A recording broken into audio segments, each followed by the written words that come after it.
This simple morning habit is making seniors feel weaker each year. Every morning begins quietly. No alarm screaming like they used to. No rush to beat traffic or squeeze coffee into a travel mug. Just light coming through the window, the familiar sound of the house settling, and a body that takes a few extra seconds to remember how it wants to move today. Many people watching this recognize that moment instantly, even if they don't talk about it. It's not pain exactly. It's more like hesitation, a pause before standing, a subtle negotiation with your knees, your back, your shoulders. And here's the strange part. Most people assume that feeling is just age doing what age does. Time passing. Nothing to question. Nothing to fix. But what if that assumption is wrong? What if that quiet weakness, the kind that sneaks in so slowly you barely notice it, is being reinforced every single morning by something that feels harmless, sensible, even comfortable? This isn't about a dramatic mistake. It's not about something reckless or extreme. It's about a habit so ordinary that almost everyone does it without thinking. And because it feels gentle, it never raises suspicion. In fact, many people believe this habit is protecting them. They believe it's the smart choice, the safe choice, the respectful way to treat a body that has lived a long life.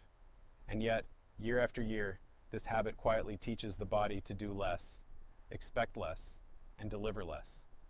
The result isn't sudden collapse. It's a gradual shrinking of confidence, strength, and trust in your own body. You don't wake up one day weak. You wake up one day wondering when standing up started feeling like work. The habit begins the moment you wake up, before breakfast, before the news, before the world has even fully entered the room. It's the way you choose to move, or not move, in those first minutes of the day. Many people, especially as they get older, have been told to take it easy in the morning, to move slowly, to avoid strain, to sit first, then stand carefully, to hold on to furniture, to let the body warm up before asking anything of it. On the surface, this sounds wise. And in certain situations, caution is absolutely necessary. But when caution becomes default, when it becomes automatic rather than intentional, something subtle changes inside the body. Muscles begin to expect less demand. Joints receive fewer signals that they are needed. Balance systems stop being challenged. The nervous system, which is deeply involved in strength and coordination, starts to downshift. Most people don't realize that strength is not just about muscles. It's about communication. The body is constantly listening to what you ask of it. When the morning begins with minimal demand, the body learns that low demand is the new normal. Over time, it adapts perfectly to that message. Perfectly. That's the part few people understand. The body is incredibly good at adapting, even when adaptation is not what you want. If you teach it that mornings are a time of stillness, support, and avoidance, it will comply. And that compliance feels like weakness later in the day. It feels like fatigue from small tasks. It feels like legs that don't quite trust themselves on stairs. It feels like arms that tire faster when carrying groceries. Not because the body is broken, but because it has been trained to conserve rather than engage. Think about how many mornings begin sitting down immediately. Sitting on the edge of the bed longer than necessary. Sitting at the table while breakfast is prepared slowly. Sitting to read, to scroll, to watch the morning unfold. Sitting feels safe. Sitting feels restful. Sitting feels earned. But sitting is also a position that tells the body, especially first thing in the morning, that today will not require much from it. The hips remain folded. The legs remain quiet. The spine stays passive. The balance system barely wakes up. When standing finally happens, it feels harder. Not because standing is dangerous, but because the body was never invited to gradually engage. This is where many people misunderstand weakness.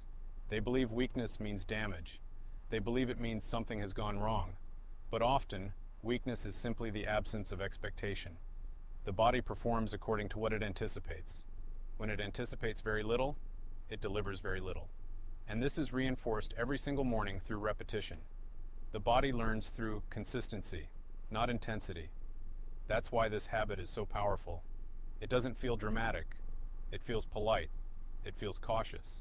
It feels responsible. And yet, Over the years, it quietly erodes confidence in movement. There is another layer to this that few people talk about.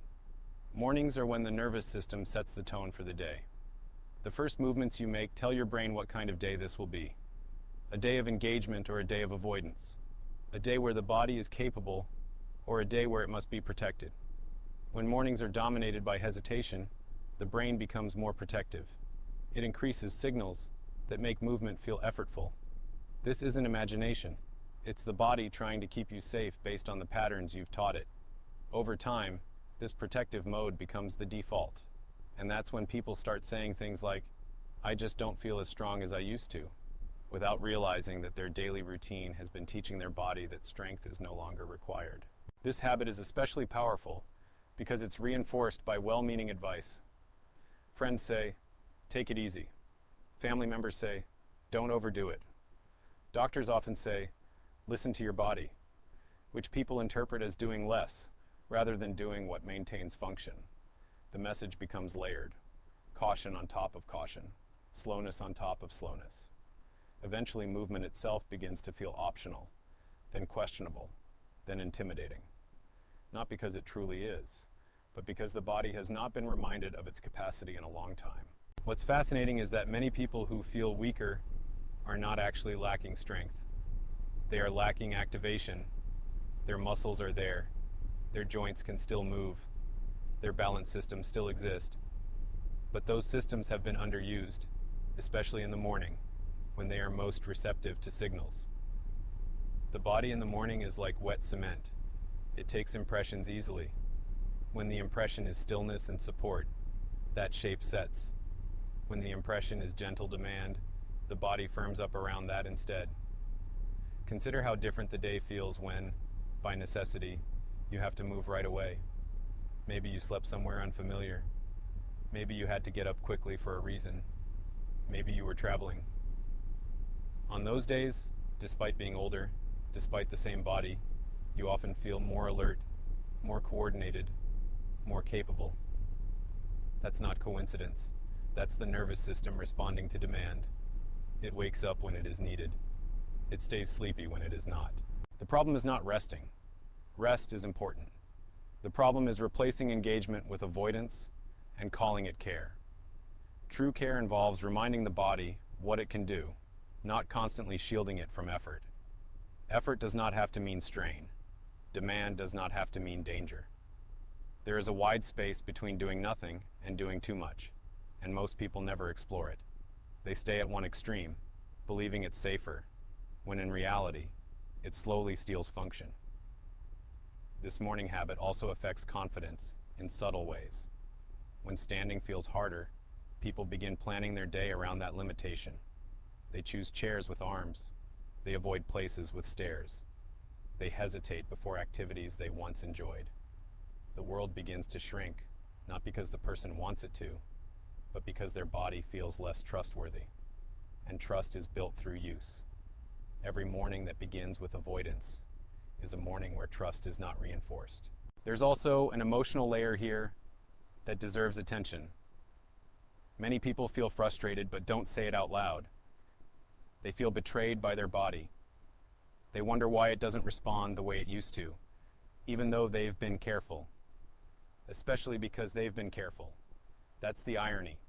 The very habit meant to preserve the body has contributed to its decline, not through harm, but through silence, through lack of conversation between intention and action. It's important to say this clearly and calmly. This is not about blaming yourself. This habit was learned. It was encouraged. It was normalized.